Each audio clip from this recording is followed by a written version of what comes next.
ගෙදර ලිහිණිය ගන්න කමුලාවේ නාය ගිහිල්ලා එනකොට දේවාලය ඇතුළේ වෙල්ලා ආයෙම බෝඩල් ගිහිල්ලා ගෙවල් ඉතින් යට වෙලා කියලා කියනවා. ඔයගොල්ලෝ කොහොමද කන්න කොණ්ඩේ වන්නේ කියලා. ඕනේ අපිට හැරි හැරෙන්න පැතිලින් හැරලා දෙන්නේ. ඔයගේ මේ පොළොව මතුනේ ගන්නේ ඒක. උදෑම ආවේ වන්ට ඉඳපා ඔකේ අපි. ආන් කරවන්න ආන් අරගෙන අප බොර මාරවල යන්නේ නෝනේ. අපි දැන් ඉන්නේ මේ අර කිඹුරාගල කන්දේ අර උඩ මේ තියෙන එතනින් පටන් ගත්තේ නායේ මේ අවසානයට එනකන් ඇවිත් තියෙනවා. එතන මේ ඉන්නේ මඩුළු ඔය.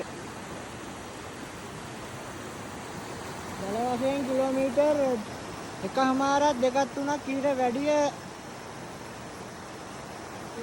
වෙන්න පුළුවන්.